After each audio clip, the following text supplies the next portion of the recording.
أنا أحبك يا شهر الخير لأنك أحلى أيامي.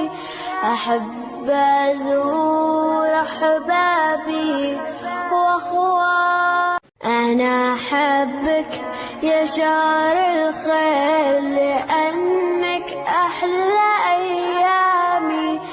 أحب إن الحمد لله نحمده ونستعينه ونستغفره ونعوذ بالله من شرور أنفسنا ومن سيئات أعمالنا. من يهده الله فلا مضل له ومن يضلل فلا هادي له. أشهد أن لا إله إلا الله وأشهد أن محمدا عبده ورسوله. أما بعد، يا أيها الذين آمنوا اتقوا الله حق تقاته ولا تموتن إلا وأنتم مسلمون.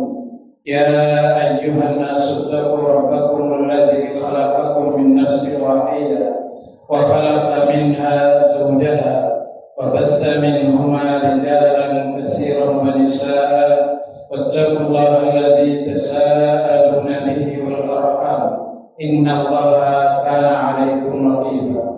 يا أيها الذين آمنوا اتقوا الله وقولوا قولا سديدا يصلح لكم أعمالكم ويغفر لكم ذنوبكم ومن يطع الله ورسوله فقد فاز فوزا عظيما. فإن أصدق الحديث كتاب الله وخير الهدي هدي محمد صلى الله عليه وسلم وشر الأمور محدثاتها وكل محدثة بدعة وكل بدعة ضلالة وكل ضلالة في النار أو كما قال عليه الصلاة والسلام. அன்புக்குரிய அல்லாஹ்வின் நல்லடியார்களே, ரசூலுல்லாஹி ஸல்லல்லாஹு அலைஹி வஸல்லம் அவர்கள் சொன்னார்கள், அஹப்புல் பிலாதி இலல்லாஹி மஸாஜிதுஹா. அல்லாஹ் தஆலாவுக்கு இடங்களிலே மிகவும் விருப்பமானது பள்ளி வாயில்கள் என்று சொன்னார். இமாம் நவவி ரஹிமஹுல்லா அவர்கள் அதற்கு விளக்கம் எழுதுகிற நேரம், பள்ளி வாயில்கள் அல்லாஹுவை ஞாபகப்படுத்துகின்ற இடங்களாக இருக்கின்றன, நல்லமல்களுக்குரிய இடங்களாக இருக்கின்றன. அல்லாஹுடைய அருள் பள்ளி வாயிலிலே இறங்குகிறது. பள்ளி வாயில்களில் இருந்துதான் அல்லாஹுடைய அருள் பங்கு வைக்கப்படுகிறது. எனவே அது அல்லாஹு தஆலாவுக்கு விருப்பமான இடங்களாக இருக்கின்றன என்று குறிப்பிடுகிறார். பள்ளி வாயில்கள் என்பது நாம் தொழுகை நடத்துகின்ற இடங்கள். பள்ளி வாயில்கள் என்பது எங்களுடைய சமூகத்தின் அங்கத்தவர்களை சந்தித்துக் கொள்கின்ற இடங்களாக இருக்கின்றன. சமூகத்தில் இருக்கின்ற நல்லவர்கள் மாத்திரம் அல்லது நல்லவர்கள் மிக பெரும்பாலும் ஒன்று சேர்கின்ற இடமாக பள்ளி வாயில்கள் காணப்படுகின்றன. அல்லாஹு தஆலாவுடைய அருள் பள்ளி வாயிலில் இருந்துதான் பங்கு வைக்கப்படுகிறது. நன்மைகளை அதிகம் நாடுவதற்கான உணர்வை, நன்மைகளின் மீது அதிக விருப்பத்தை நாம் பள்ளி வாயில்களிலே பெற்றுக்கொள்கிறோம். இஸ்லாத்தை நாங்கள் கற்றுக்கொள்கிறோம். எங்களுடைய உள நோய்களுக்கான நிவாரணத்தை பள்ளி வாயில்கள் எங்களுக்கு தருகிறது. அல் குர்ஆனிய வசனங்களை நாங்கள் கேட்பதற்கும், அல்லாஹு தஆலாவை பற்றிய சிந்தனை வருவதற்கும், நபி அவர்களுடைய போதனைகளை தெரிந்து கொள்வதற்கும் பள்ளி வாயில்கள் எங்களுக்கு அடிப்படைகளாக இருக்கின்றன. அதனால் தான் நபி ஸல்லல்லாஹு அலைஹி வஸல்லம் அவர்கள் முதலாவது மதீனாவுக்கு சென்ற போது உருவாக்கியது பள்ளி வாயில் தான். பள்ளி வாயிலைத்தான் நபி ஸல்லல்லாஹு அலைஹி வஸல்லம் அவர்கள் கட்டினார்கள். அதிலிருந்துதான் தன்னுடைய அனைத்து சமூகம் சார்ந்த, மார்க்கம் சார்ந்த, நிர்வாகம் சார்ந்த, அரசியல் சார்ந்த அனைத்து விடயங்களையும் நபி ஸல்லல்லாஹு அலைஹி வஸல்லம் அவர்கள் திட்டமிட்டார்கள், வழிகாட்டினார்கள் என்பதை அவருடைய வரலாற்றிலே நாங்கள் பார்க்கிறோம்.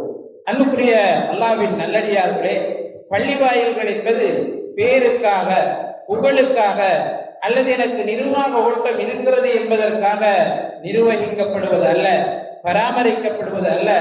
அல்லாஹ் தஆலாவுடைய திருப்தியை மாத்திரம் இலக்காக கொண்டு அவைகள் பராமரிக்கப்பட வேண்டும். அப்போதுதான் அந்த பராமரிப்பு நிலையானதாகவும் நிரந்தரமானதாகவும் ஈருலகிலும் நமக்கு பயனளிக்கக்கூடியதாகவும் இருக்கும்.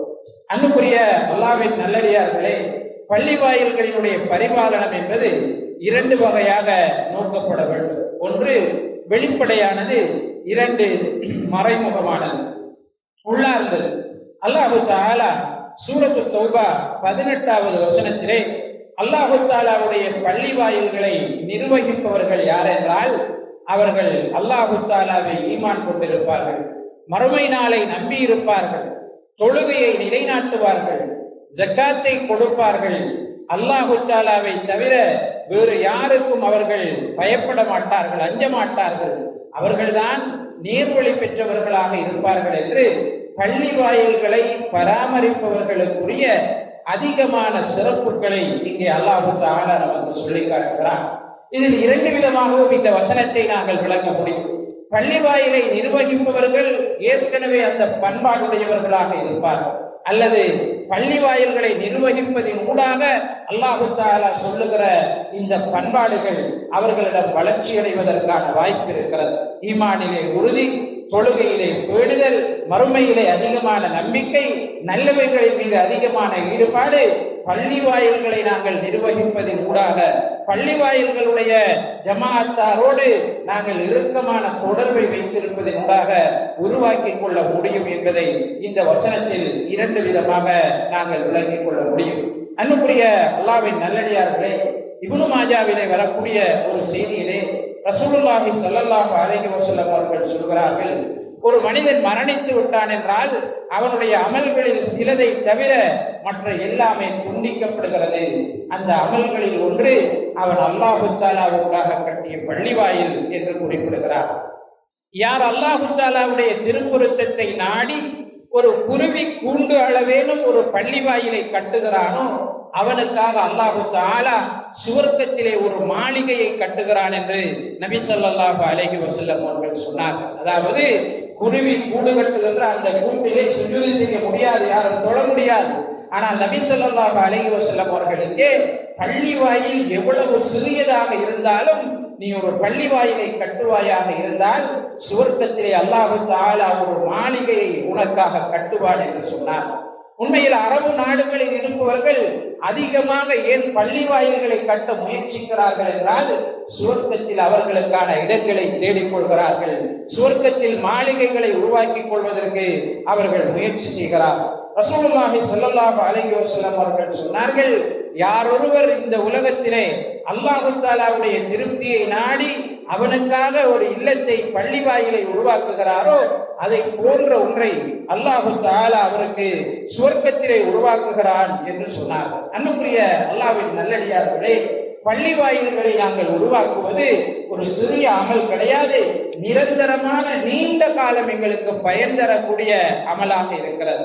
பள்ளி வாயில்களுக்காக காணிகளை நாங்கள் கொள்வனவு செய்து கொடுப்பது நிரந்தரமான நீண்ட பயன் தரக்கூடிய அமலாக இருக்கிறது.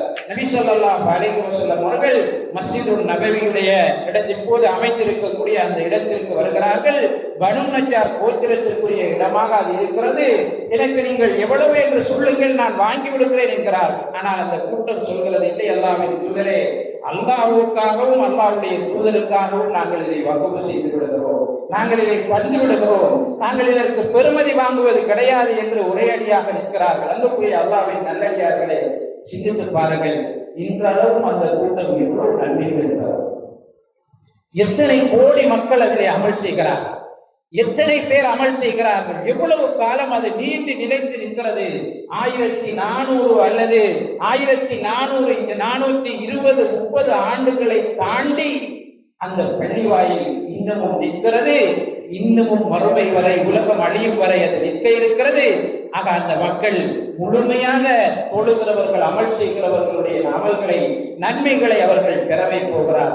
ஆக நாங்கள் உருவாக்குகிற பள்ளி வாயில்கள் அல்லது கட்டுகிற பள்ளி வாயில்கள் எங்களுடைய காலத்திலே ஹயாத்தாக்கப்படாவிட்டாலும் எங்களுடைய இஹ்லாஸ் அல்லாஹ் தஆலாவுக்காக என்ற உணர்வோடு நாங்கள் செய்த அந்த பணி எங்களுக்கு பிறகாவது வியாபிக்கலாம், எங்களுக்கு பிறகாவது அதன் மூலம் அதிகமான பயன்கள் மக்கள் அடைய முடியும். அல்லாஹ் தஆலா எங்களுக்கு அதை மறுமையிலே நிரந்தரமான வெற்றிக்கான வழியாக ஆக்கி விடுவதற்கு வாய்ப்பு இருக்கிறது. ரசூலுல்லாஹி ஸல்லல்லாஹு அலைஹி வஸல்லம் அவர்கள் சொன்னார்கள், அபூ ஸயீத் அல்-குத்ரி ரலியல்லாஹு அன்ஹு அவர்கள் அறிவிக்கக்கூடிய ஒரு செய்தியிலே, மஸ்ஜிதுன் நபவியை கட்டுகிற நேரம் எல்லா சஹாபாக்களும் ஒவ்வொரு கற்களை சுமந்து வருகிறார்கள். ஆனால் அம்மார் ரலியல்லாஹு அன்ஹு அவர்கள் மாத்திரம் இரண்டு கற்களை சுமந்து வருகிறார். நபி அவர்கள் கேட்டார்கள், அம்மாரே, எல்லோரும் ஒவ்வொரு கற்களாக கொண்டு வருகிற நேரம் நீர் மாத்திரம் ஏன் கஷ்டப்பட வேண்டும் என்று கேட்கிறார். அதற்கு அம்மார் ரலியல்லாஹு அன்ஹு அவர்கள் சொன்னார்கள், அல்லாஹ்வின் தூதரே, நான் 2 மடங்கு கூலி எடுக்க வேண்டும் என்று ஆசைப்படுகிறேன்.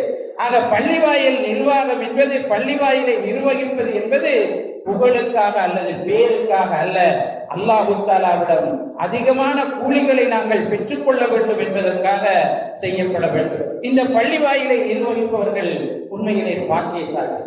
இந்த பள்ளிவாயிலுக்கு ஜும்மாவுக்கு 500 பேர் வருகிறார்கள் என்றால் இந்த பள்ளிவாயிலை இஹ்லாஸோடு அவர்கள் பராமரித்தால் இன்ஷா அல்லாஹ் அவர்கள் அப்படித்தான் செய்வார்கள் என்று நம்புவோம். அந்த 500 பேர் கிடைக்கிற நன்மை அவர்களுக்கு கிடைக்கிறது. அந்த 500 பேரும் எடுக்கக்கூடிய நன்மையை அல்லாஹு தஆலா அவர்களுக்கும் கொடுக்கிறான் என்றால் சிறிய ஒரு அமலா? இது நாங்கள் யோசிக்கக்கூடிய அளவுக்கு சின்ன ஒரு அமலா கிடையாது. ஒரு நாளைக்கு 5 வக்து எத்தனை பேர் தொழுவார்கள்? ஒரு வாரத்தில் எத்தனை பேர் தொழுவார்கள்? ஒரு மாதத்தில் எத்தனை பேர் தொழுவார்கள்? எத்தனை பேர் சுன்னத்தான தொழுகைகளை நிறைவேற்றுவார்கள்? எத்தனை பேருக்கு இதிலே நல்லெண்ணம் உருவாகும்? நான் தர்மம் செய்ய வேண்டும் என்ற உணர்வு, நான் தொழுகையில் அதிகமாக ஈடுபட வேண்டும் என்ற உணர்வு, சுன்னத்தான நோன்பை நான் நோக்க வேண்டும் என்ற உணர்வு, எத்தனை பேர் உந்தப்படுவார்கள் இந்த பள்ளிவாயிலினால்? அவ்வளவு பேருடைய நன்மைகளையும் அந்த பள்ளிவாயிலை நிர்வகிக்கிற சாரார், அந்த பள்ளிவாயிலுக்காக பாடுபடுகிற சாராரை பெற்றுக்கொள்கிறார்கள் என்றால் சாதாரணமாக இது நாங்கள் விட்டுவிடக்கூடிய ஒரு அமல் அல்ல என்பதைத்தான் இவை நமக்கு காட்டுகிறது. ரசூலுல்லாஹி ஸல்லல்லாஹு அலைஹி வஸல்லம் அவர்களுடைய காலத்திலே ஒரு பெண் பள்ளிவாயிலை துப்புரவு செய்யக்கூடியவராக இருக்கிறார். நபி அவர்கள் இல்லை, பெண் மரணித்து விடுகிறார். நபி அவர்கள் வருகிறார்கள், அந்த துப்புரவு செய்கிற பெண்ணை காணவில்லை, எங்கே என்று விசாரிக்கிறார். சஹாபாக்கள் சொல்கிறார்கள், அல்லாஹ்வின் தூதரே, அவர் மரணித்து விட்டார் என்று சொல்கிறார்கள். நபி அவர்கள் சொன்னார்கள், நீங்கள் எனக்கு அதை ஞாபகப்படுத்தி இருக்க கூடாதா? மரணித்த செய்தியை எனக்கு சொல்லி இருக்க கூடாதா என்று சஹாபாக்களிடம் சொல்லிவிட்டு அவள் அடக்கம் செய்யப்பட்டிருக்கிற இடத்தை காட்டுங்கள் என்று சொல்லி அந்த இடத்திற்கு போய் நபி அவர்கள் அந்த பெண்ணுக்காக விசேடமாக பிரார்த்தனை செய்ததை நாங்கள் பார்க்கிறோம். அன்புக்குரிய அல்லாஹ்வின் நல்லடியார்களே, பள்ளிவாயிலை துப்புரவு செய்வது நாங்கள் நினைப்பதை போன்று சிறிய காரியம் கிடையாது. அது மிகப்பெரிய அமல், மிகப்பெரிய நன்மைகளை எங்களுக்கு கொண்டு வந்து தருகிறது. இந்த பள்ளிக்கு வருபவர்கள் நிம்மதியாக தொழுகிறார்கள் என்றால் அதற்கான இடத்தை தயார்படுத்தியவர் அதற்கான நன்மையை பெறுவார் என்பதிலே எந்த விதமான சந்தேகமும் கிடையாது. ரசூலுல்லாஹி ஸல்லல்லாஹு அலைஹி வஸல்லம் அவர்கள் ஒரு ஹதீஸிலே சொன்னார்கள், 7 பேர் நாளை மறுமையிலே அல்லாஹ்வுடைய நிழலிலே, அல்லாஹ்வுடைய அர்ஷுடைய நிழலிலே நிழல் பெற இருக்கிறார்கள் என்று சொல்லிவிட்டு அதில் ஒரு சாரார் வரஜுலுன் கல்புஹு முத்தஅல்லிகுன் பில் மசாஜித், பள்ளி வாயில்களோடு தொடர்பாக இருந்த மனிதன், எல்லா சந்தர்ப்பங்களிலும் பள்ளிவாயிலோடு தன்னுடைய தொடர்பை வைத்துக் கொண்டிருந்த மனிதன் நாளை மறுமையிலே அல்லாஹ்வுடைய நிழலிலே நிழல் பெறுவான். அல்லாஹ் அவனுக்கு விசேடமான கௌரவத்தை கொடுப்பான் என்று நபி ஸல்லல்லாஹு அலைஹி வஸல்லம் அவர்கள் சொன்னார்கள். மக்கள் எல்லாம் சூரியனுடைய வெயிலிலே உஷ்ணத்திலே நடைந்து கொண்டிருக்கிற போது, ஓடிக்கொண்டிருக்கிற போது, எப்படியாவது கேள்வி கணக்கில் கேட்கப்பட வேண்டும் என்று விரைந்து கொண்டிருக்கிற நேரம் இவர்கள் எந்த கவலையும் இல்லாமல், எந்த ஒரு பிரச்சனையும் இல்லாமல் அல்லாஹு தஆலாவுடைய நிழலிலே, விசேடமாக அவர்களுக்காக கொடுக்கப்பட்ட நிழலிலே அவர்கள் நிரந்தரமாக சந்தோஷமாக இருப்பார்கள் என்கிற செய்தி பள்ளி வாயில்களோடு எவ்வளவு நாங்கள் இறுக்கமான தொடர்பை வைத்துக் கொள்ள வேண்டும், பள்ளி வாயிலுடைய பணிகளிலே எவ்வளவு முக்கியத்துவம் நாங்கள் செலுத்த வேண்டும் என்பதை நமக்கு சொல்லி காட்டுகிறார். ரசூலுல்லாஹி ஸல்லல்லாஹு அலைஹி வஸல்லம் அவர்கள் அபூ தர்தா ரலியல்லாஹு அன்ஹு அவர்கள் அறிவிக்கக்கூடிய செய்தியிலே சொல்கிறார்கள், பள்ளி வாயில் என்பது இறை விசுவாசி ஒவ்வொருவருடைய ஒரு வீடு என்று சொல்கிறார். பள்ளிவாயில் என்பது இறை விசுவாசியினுடைய வீடு என்று சொல்கிறார்கள். அப்படி என்றால் இறை விசுவாசம் இருந்தால், அல்லாஹ்வை பயந்தவர்களாக நாம் இருந்தால் நிச்சயமாக நாம் பள்ளிவாயிலோடு தொடர்பாக இருப்போம் என்பதைத்தான் இந்த ஹதீஸினுடைய மறுதலை விளக்கமாக நாங்கள் எடுத்துக்கொள்ள முடியும். பள்ளிவாயில் என்பது இறை விசுவாசி தக்வா உள்ளவனுடைய வீடு என்பதன் அர்த்தம், நமக்கு தக்வா இருந்தால், இறை விசுவாசம் என்பது இருந்தால் பள்ளி வாயிலோடு நெருக்கமான தொடர்பை ஏற்படுத்திக் கொள்வோம் என்கிற செய்தியை நபி ஸல்லல்லாஹு அலைஹி வஸல்லம் அவர்கள் நமக்கு சொல்கிறார். வேறு ஒரு ஹதீஸிலே ரசூலுல்லாஹி ஸல்லல்லாஹு அலைஹி வஸல்லம் அவர்கள் சஹாபாக்களை பார்த்து கேட்கிறார்கள், அல்லாஹ் தஆலா உங்களுடைய தீமைகள் அனைத்தையும் மன்னித்து நன்மைகளை, உங்களுடைய அந்தஸ்துக்களை உயர்த்துகின்ற அமலை நான் உங்களுக்கு கற்றுத்தரட்டுமா என்று கேட்கிறார். சஹாபாக்கள் ஆம் அல்லாஹ்வின் தூதரே என்ற போது நபி அவர்கள் சொன்னார்கள், முறையாக வுது செய்வது, அதாவது கஷ்டமான நேரத்திலும் குளிரான நேரத்திலும் முறையாக நீங்கள் வுது செய்து பள்ளி வாயிலுக்கு நீங்கள் நடந்து சென்று ஒரு தொழுகையை நிறைவேற்றிவிட்டு அடுத்த தொழுகைக்காக நீங்கள் காத்திருப்பது, நிச்சயமாக அதுதான் உயர்தரமான அமல், நிச்சயமாக அதுதான் உயர்தரமான அமல், அதுதான் உயர்தரமான அமல் என்று நபி ஸல்லல்லாஹு அலைஹி வஸல்லம் அவர்கள் சஹாபாக்களுக்கு சொன்ன செய்தியை நாங்கள் பார்க்கிறோம். அன்புக்குரிய அல்லாஹ்வின் நல்லடியார்களே, பள்ளி வாயில்களை பராமரிப்பவர்கள் மனிதர்களுக்கு மாத்திரம் உதவி செய்யவில்லை. இந்த பள்ளி வாயிலே இருக்கிற அழுக்குகளை நீக்கி இங்கு தொழ வருகிறவர்கள் நிம்மதியாக சந்தோஷமாக தங்களுடைய கடமைகளை நிறைவேற்ற வேண்டும் என்று நினைப்பவர்கள் மனிதர்களுக்கு மாத்திரம் உதவி செய்யவில்லை, மலக்குகளுக்கும் உதவி செய்கிறார். ஏன்? ரசூலுல்லாஹி ஸல்லல்லாஹு அலைஹி வஸல்லம் அவர்கள் சொன்னார்கள், மனிதர்கள் எதன் மூலம் சங்கடப்படுவார்களோ, மனிதர்கள் எதன் மூலம் நோவினைப்படுவார்களோ, கஷ்டப்படுவார்களோ, அவை அனைத்தின் ஊடாகவும் மலக்குகளும் கஷ்டப்படுவார்கள், சங்கடப்படுவார்கள் என்று நபி ஸல்லல்லாஹு அலைஹி வஸல்லம் அவர்கள் சொன்னார்கள். பள்ளி வாயில்கள் என்பது மலக்குகள் சூழ்ந்து இருக்கக்கூடிய இடம். பள்ளி வாயில்கள் என்பது ஜின்கள் அமல் செய்யக்கூடிய இடம், மலக்குகள் அமல்களிலே ஈடுபடக்கூடிய இடம். நாங்கள் இருந்தோ இல்லையோ மலக்குகளும் நல்ல ஜின்களும் இந்த பள்ளி வாயில்களை அமல் செய்கிறார்கள். எனவே அமல்களுக்கு ஏற்ற விதத்திலே பள்ளி வாயில்களை தயார்படுத்துவது மலக்குகளுக்கு, ஜின்களுக்கும் நாங்கள் அமல் செய்கிற, உதவி செய்கிற நன்மையை, அந்தஸ்தை நமக்கு கொண்டு வந்து தருகிறது சகோதரர்களே. எனவே பள்ளி வாயில்களை பராமரிப்பது, அதனுடைய தேவைகளை நாங்கள் நிவர்த்தி செய்வது, அதை பராமரிப்பதிலே என்னையும் ஒரு அங்கத்தவனாக நான் மாற்றிக்கொள்வது என்பது உயர்தரமான அமல். நாங்கள் மறுக்கக்கூடாத அமல். நாங்கள் கழிக்கப்பட்டாலும் சேர வேண்டும் என்று நாங்கள் முயற்சி செய்ய வேண்டிய ஒரு முக்கியமான அமலாக இருக்கிறது. அன்புக்குரிய அல்லாஹ்வின் நல்லடியார்களே, பள்ளி வாயில்களை பராமரிப்பது என்பது வெறுமனே பள்ளி வாயில்களை கட்டி உயர்த்தி, பள்ளி வாயில்களை அலங்கரித்து, பள்ளி வாயில்களை ஒரு டாம்பீகமான அடிப்படையிலே, பள்ளி வாயில்களை மிக கவர்ச்சிகரமான அடிப்படையிலே மாற்றுவது கிடையாது. பள்ளி வாயில் எதற்காக உருவாக்கப்படுகிறதோ அந்த நோக்கத்தை நிறைவேற்றுவதுதான் பள்ளி வாயில்களை பராமரிப்பதனுடைய மிக பிரதானமான விடயமாக இருக்கிறது. பள்ளி வாயில்களை கட்டக்கூடாதா என்று கேட்டால் கட்டலாம். பள்ளி வாயில்களை நாங்கள் அலங்கரிக்க கூடாதா என்றால் அலங்கரிக்க முடியும். முறையான அடிப்படையிலே வீண்வரையத்தை தவிர்த்து இஸ்லாமிய வரையறைகளுக்கு உட்பட்டு நாங்கள் அலங்கரிக்க முடியும். ஆனால் அதுதான் பள்ளி வாயிலை நிராகரிப்பதா என்ற நிர்வகிப்பதா என்றால் நிச்சயமாக கிடையாது. பள்ளி வாயில் எதற்காக உருவாக்கப்பட்டதோ அந்த நோக்கம் நிறைவேற்றப்பட வேண்டும். நபி ஸல்லல்லாஹு அலைஹி வஸல்லம் அவர்கள் மறுமையினுடைய அடையாளங்களில் ஒன்றாக பள்ளி வாயில்களை அதிகமாக அலங்கரிப்பதும், பள்ளி வாயில்களை வைத்து பெருமைப்பட்டுக் கொள்வதையும், பள்ளி வாயில்களை வைத்து ஒரு சாராரை இன்னும் ஒரு சாரார் குத்தி பேசுவதையும் மறுமை ஏற்படுவதற்குரிய அடையாளங்களில் ஒன்றாக நபி ஸல்லல்லாஹு அலைஹி வஸல்லம் அவர்கள் குறிப்பிடுகிற செய்தியை நாங்கள் பார்க்கிறோம். அன்புக்குரிய அல்லாஹ்வின் நல்லடியார்களே, ரசூலுல்லாஹி ஸல்லல்லாஹு அலைஹி வஸல்லம் அவர்கள் சொன்னார்கள், எந்த ஒரு கூட்டம் அல்லாஹ் தஆலாவுடைய இல்லங்களில் ஒன்று சேர்ந்து அல்லாஹ்வுடைய வேதத்தை ஓதுகிறார்களோ, அவர்கள் தங்களுக்குள் அந்த வேதத்தில் இருப்பதை படித்துக் கொள்கிறார்களோ, அல்லாஹ் தஆலாவுடைய சக்கீனத் என்று சொல்லக்கூடிய அமைதி அவர்கள் மீது இறங்குகிறது. அல்லாஹ் தஆலாவுடைய அருள் அவர்களை சூழ்ந்து கொள்கிறது. மலக்குகள் அவர்களை சூழ்ந்து கொள்கிறார்கள்.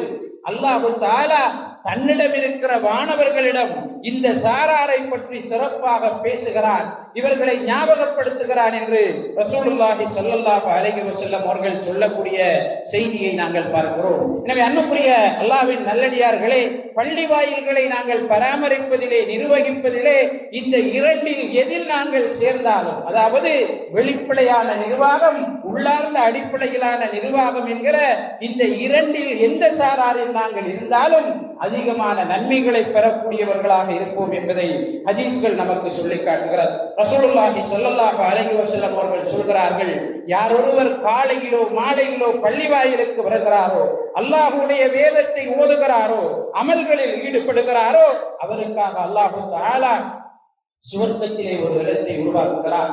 அவருக்காக சுவர்க்கத்திலே அல்லாஹ் தஆலா ஒரு இடத்தை தயாரிக்கிறான் என்று ரசூலுல்லாஹி ஸல்லல்லாஹு அலைஹி வஸல்லம் அவர்கள் சொன்னார். நிச்சயமாக பள்ளி வாயில்களை நிர்வகிப்பது நல்ல விடயங்கள். நல்ல விடயங்களிலே ஒருவருக்கொருவர் நாங்கள் உதவியாக இருப்பது அல் குர்ஆன் எங்களுக்கு சொல்லக்கூடிய போதனையாக இருக்கிறது. பள்ளி வாயில்களை நிர்வகிப்பது வெறுமனே ஒரு சிறிய குழுவினுடைய ஒரு சிலரினுடைய பொறுப்பு கிடையாது. அது சமூகத்தினுடைய பொறுப்பு. சமூகத்தில் உள்ள ஒவ்வொருவரினுடைய பொறுப்பு. குறித்த காலத்திற்கு நிர்வகிப்பதற்கு ஒரு குழு தேர்வு செய்யப்பட்டாலும் அடுத்தவர்களும் நிர்வகிப்பதில் நானும் பங்காளராக மாற வேண்டும் என்ற முயற்சியோடு இருக்க வேண்டிய, அனைவரும் பொறுப்புணர்ச்சியோடு இருக்க வேண்டிய முக்கியமான ஒரு விடயமாக பள்ளி வாயில் நிர்வாகம் இருக்கிறது. அன்புக்குரிய அல்லாஹ்வின் நல்லடியார்களே, ரசூலுல்லாஹி ஸல்லல்லாஹு அலைஹி வஸல்லம் அவர்களும் சஹாபாக்களும் இருக்கிறார்கள். ஒரு கிராமப்புறத்து அரபி பள்ளி வாயினுடைய ஒரு மூலையிலே சிறுநீர் கழிக்கிறார். நபி ஸல்லல்லாஹு அலைஹி வஸல்லம் அவர்கள் அவரை அப்படியே விடுகிறார்கள். அதற்கு பிறகு அவர் முடித்ததற்கு பிறகு அவரை அழைக்கிறார்கள். சஹாபாக்களிடம் அதிலே ஒரு வாளி நீரை ஊற்றுங்கள் என்று சொல்கிறார். அன்புக்குரிய அல்லாஹ்வின் நல்லடியார்களே, அவரை அழைத்து திரும்ப அவருக்கு உபதேசம் செய்கிறார். நபி அவர்களுக்கு அவர் பிரார்த்தனை செய்து கொண்டு செல்கிறார். இங்கே நாம் கவனிக்க வேண்டிய முக்கியமான விடயம் என்னவென்றால், பள்ளி வாயிலினுடைய நிர்வாகம் தான் அந்த சிறுநீரை சுத்தம் செய்ய வேண்டும் என்று இருக்கக்கூடாது. பள்ளி வாயிலே இருக்கிறவர்கள் ஒரு ஊத்தையை கண்டால், பள்ளி வாயிலே இருக்கிறவர்கள் ஒரு அழுக்கை கண்டால், அடுத்தவர் செய்வதற்கு முன்னர் நாம் அதை செய்ய வேண்டும். அதனுடைய நன்மை நமக்கு கிடைக்க வேண்டும் என்று எல்லோரும் நாங்கள் முயற்சிக்கிற நேரம் நிச்சயமாக பள்ளி வாயிலுடைய பரிபாலனம் என்பது மிக உயர்ந்த அடிப்படையில் இருக்கும். அது உள்ளார்ந்த அடிப்படையானதாக இருக்கும். எங்களுக்குள் சகோதரத்துவம் வலுப்பெறுவதற்கான முக்கியமான ஒரு காரணமாக இருக்கும் என்பதிலே எந்த விதமான சந்தேகம் கிடையாது. நாளை மறுமையிலே அல்லாஹ் தஆலா என்னுடைய அண்டை வீட்டார்கள் எங்கே என்று அழைப்பான். நாளை மறுமையிலே அல்லாஹ் தஆலா என்னுடைய பக்கத்து வீட்டுக்காரர்கள் எங்கே என்று அழைப்பான். மலக்குகள் ஆச்சரியப்படுவார்கள், இறைவா, உனக்கு அண்டை வீட்டுக்காரர்களா, உன்னுடைய பக்கத்து வீட்டுக்காரர்களா, அவர்கள் யார் என்று அல்லாஹ் தஆலாவிடம் அவர்கள் கேட்பார்கள். அல்லாஹ் தஆலா சொல்வான், ஆம், அவர்கள்தான் பள்ளி வாயிலை பராமரித்தவர்கள், பள்ளி வாயிலை நிர்வாகம் செய்தவர்கள், பள்ளி வாயிலினுடைய இலக்குகளை நிறைவேற்றுவதற்காக முயற்சித்தவர்கள், அவர்கள்தான் என்னுடைய அண்டை வீட்டுக்காரர்கள் என்று அல்லாஹ் தஆலா சொல்வான் என்று ரசூலுல்லாஹி ஸல்லல்லாஹு அலைஹி வஸல்லம் அவர்கள் ஒரு ஹதீஸிலே நமக்கு சொல்கிறார். முஸ்லிமிலே வரக்கூடிய ஒரு செய்தியிலே ரசூலுல்லாஹி ஸல்லல்லாஹு அலைஹி வஸல்லம் அவர்கள் சொல்கிறார்கள், என்னுடைய சமூகத்தினுடைய அமல்கள் எனக்கு எடுத்து காண்பிக்கப்பட்டது.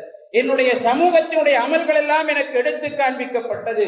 அந்த அமல்களிலே மிகச் சிறந்த அமலாக நான் கண்டது, வீதியிலே கிடக்கின்ற அடுத்தவர்களுக்கு நோவினை தரக்கூடிய பொருளை அகற்றி விடுவது.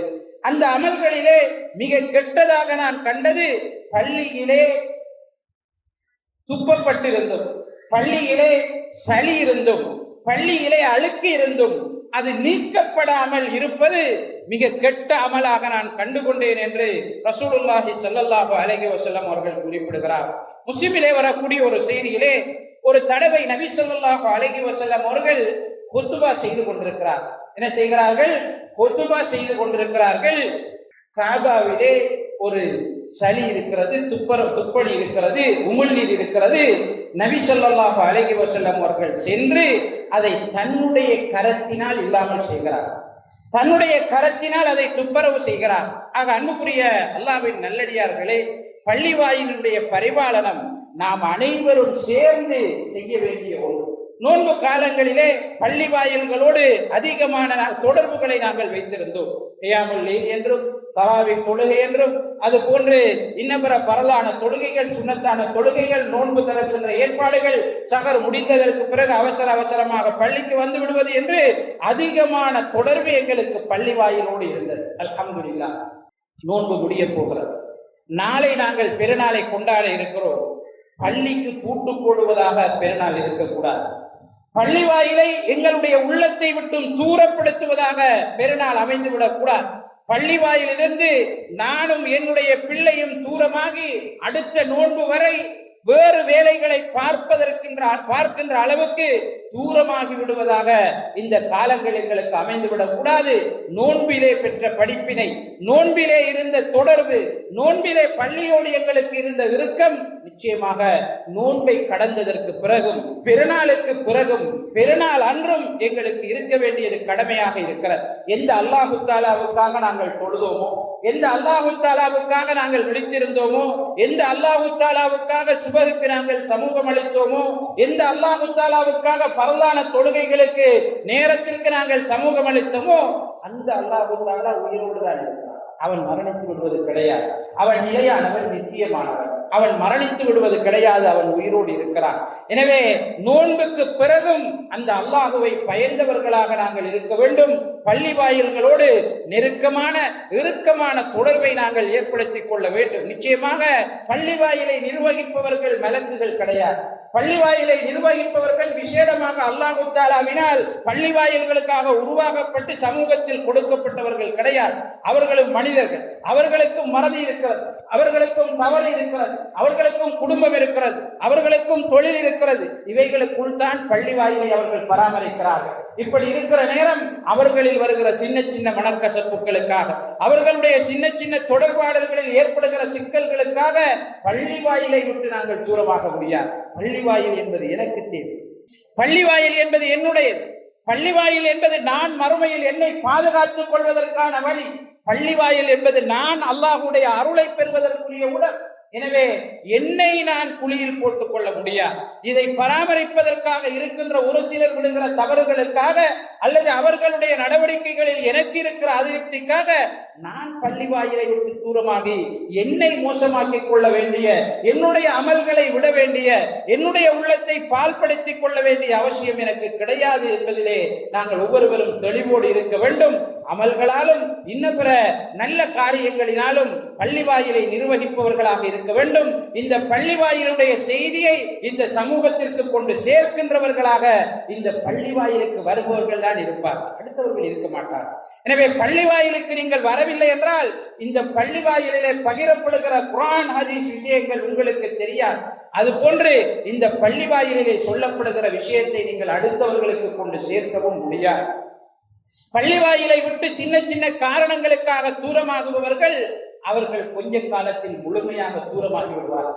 சமூகத்திலே நிறைய உதாரணங்களை நாங்கள் இதற்கு பார்க்கிறோம். சிறிய சிறிய முரண்பாடுகளுக்காக பள்ளி வாயிலை விட்டு தூரமானவர்கள், குர்ஆன் சுன்னாவினுடைய சிந்தனைகளை விட்டு தூரமானவர்கள் சிறிது சிறிதாக தூரமாகி ஷைத்தான் அவர்களை முழுமையாக வழிகட்டுக்கு கொண்டு சென்று விடுவார். எனவே அன்புக்குரிய அல்லாஹ்வின் நல்லடியார்களே, இதில் மிக அவதானமாக நாங்கள் நடந்து கொள்ள வேண்டும்.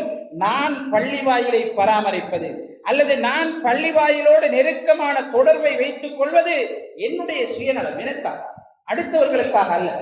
எனக்காக நான் வைத்துக் கொள்கிறேன். என்னை நான் பாதுகாத்துக் கொள்வதற்காக வைத்துக் கொள்கிறேன். எனக்கு அதிகமான நன்மைகளை பெற்றுக் கொள்வதற்காக நான் வைத்துக் கொள்கிறேன். என்னுடைய ரப்பிடம் நான் என்னை பாதுகாத்துக் கொள்வதற்கான ஒரு வழியாக இதை வைத்துக் கொள்கிறேன் என்ற உணர்வோடு நாங்கள் இந்த தொடர்புகளை பேணிக் கொள்வோமாக இருந்தால் மரணிக்கும் வரை இந்த தொடர்பை யாராலும் மறக்க முடியாது. வல்லோன் அல்லாஹ் தஆலா அத்தகைய நல்லுள்ளத்தை நம் அனைவருக்கும் தந்தருள்வானாக. ஆமீன் ஆமீன். வஆகிரு தஅவானா அனில் ஹம்துலில்லாஹி ரப்பில் ஆலமீன்.